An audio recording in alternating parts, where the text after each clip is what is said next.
Really? No, it is. It's got a dum-pa-dum-pa-dum-pum. What's the name of that? Living in the sunlight, loving in the moonlight.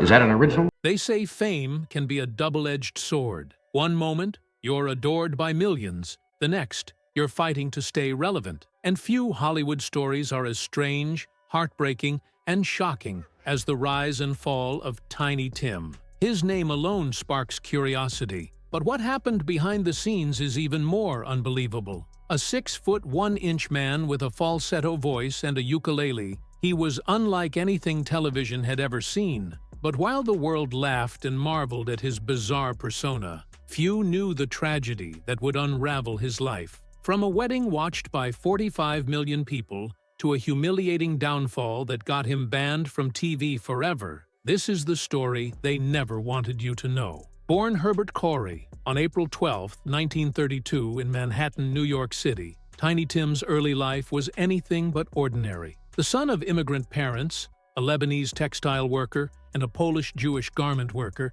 he grew up in Washington Heights, a neighborhood teeming with people chasing the American dream. But while other kids played outside, Herbert was lost in a world of music. At just 5 years old, his father brought home a wind-up gramophone with a 78 RPM record of Beautiful Ohio by Henry Burr. That single moment changed everything. He played the record over and over, hypnotized by the sound. It wasn't just music, it was an escape. As he got older, his obsession deepened. While most teenagers followed whatever was popular, Herbert was different. He spent hours at the New York Public Library, digging through forgotten sheet music and old phonograph records from the early 1900s. He wasn't interested in fitting in. He was interested in reviving a lost era. School didn't matter to him. He failed multiple grades and eventually dropped out, much to his parents' despair. But in his mind, he had already chosen his path.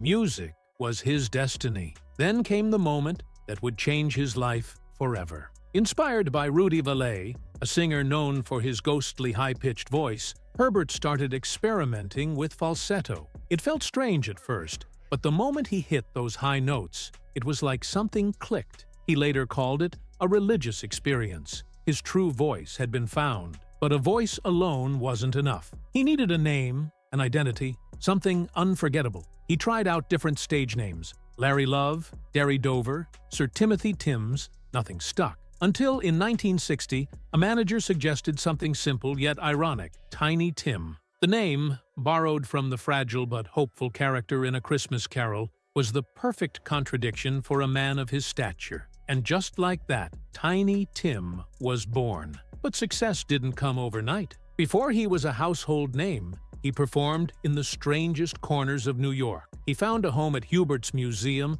a dime museum in Times Square, known for its sideshow acts, sword swallowers, tattooed ladies, and even a flea circus. He fit right in. Singing old Tin Pan Alley songs in his signature falsetto, he became known as the Human Canary. But while the crowds were entertained, no one saw him as a real musician. He was a spectacle, a curiosity. Yet, instead of fighting it, he embraced it. By the early 1960s, he had outgrown Hubert's and moved to Greenwich Village. The folk scene was exploding, and Tiny Tim hustled for gigs wherever he could. Open mics, tiny clubs, even playing for free, just to get noticed. His big break came in 1963, when he landed a steady job at Page 3, a lesbian-run club that paid him just $96 a month. It wasn't much, but it gave him something more valuable than money: an audience. Night after night, he perfected his craft,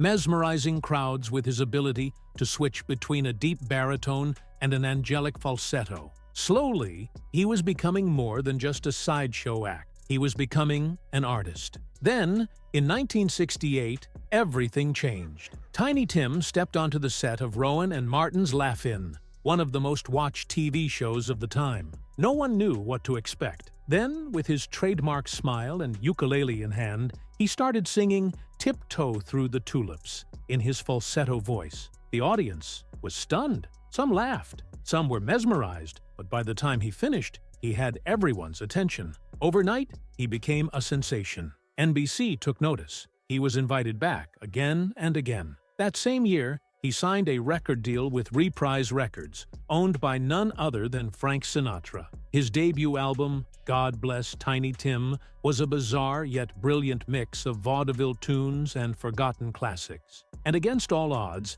his song Tiptoe Through the Tulips climbed to number 17 on the Billboard Hot 100. But while the world saw him as an overnight success, they didn't see the battles he fought behind the scenes. Many critics dismissed him as a novelty act, accusing him of hiding behind eccentricity to mask a lack of talent. His career had slipped through his fingers, but Tiny Tim refused to fade away. Even after losing his record deal, he wasn't ready to surrender to obscurity. He started his own label, Victim Records, a name that seemed to mirror his own struggles. But despite his efforts, success remained elusive. One by one, his singles failed, and within a year, the label collapsed. Undeterred, he launched another venture, Toilet Records, a brutally honest reflection of how he felt about his career. Yet, no matter how many times the industry turned its back on him, he kept going, recording music wherever he could, even if it meant overseas releases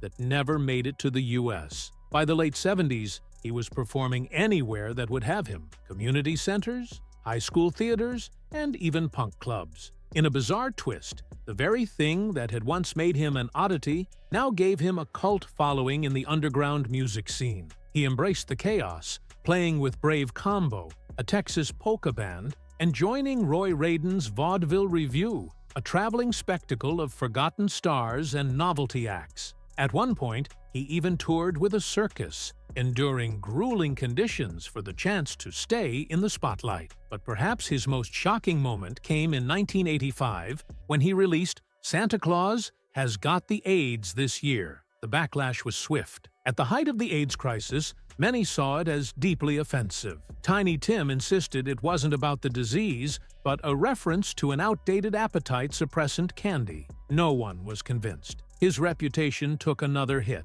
Still, he leaned into the bizarre, taking roles that left audiences baffled. In 1987, he starred in the low-budget horror film Blood Harvest, playing a ukulele-strumming clown named Marvelous Mervo. The film was panned, dismissed as a disaster, yet over time, it found its place as a cult favorite. Tiny Tim had always been ahead of his time, or maybe just completely outside of it. His personal life was no less strange. His obsessive hygiene habits were legendary. He showered up to 6 times a day, never missing a single shower since December 20th, 1989. He refused to use regular towels, believing them to be germ-ridden, instead relying on disposable paper towels. His dental routine was just as meticulous, brushing 4 times daily with a carefully selected mix of 3 different toothpaste brands. And his spending habits? Equally eccentric. He spent lavishly on cosmetics,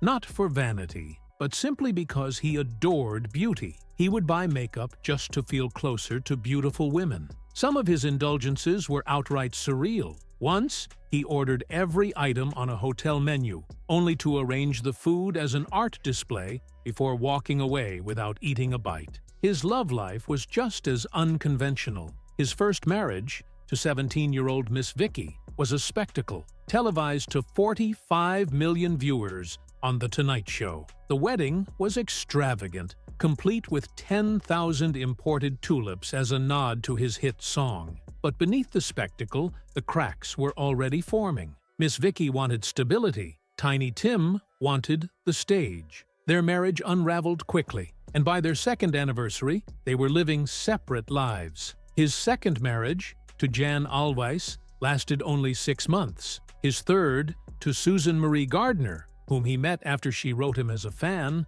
was his longest lasting. Even on his wedding night with Miss Vicky, he had bluntly told her he planned to see other women. Commitment, for him, had always come with its own set of rules. But no matter what personal storms raged around him, the stage remained his sanctuary. Even when his health deteriorated, his heart failing, his body weakened, he refused to stop. In September 1996, at the Ukulele Expo in Massachusetts, he collapsed mid-performance, shocking the audience. Doctors warned him to stop performing. He refused. 2 months later, at a benefit concert in Minneapolis, he took the stage one final time. His body was failing him, but his spirit was relentless. As he sang his signature "Tiptoe Through the Tulips," he suddenly faltered. Turning to Susan, he whispered that he wasn't feeling well. Moments later, he collapsed. Paramedics fought to revive him, but at 11:20 p.m., Tiny Tim was gone. His last moments were spent doing what he loved. He had never fit neatly into the world, but that was his greatest strength. Even in death, his influence lingers. His rendition of "Tiptoe Through the Tulips" transformed the song from a cheerful love ballad to an eerie cultural icon.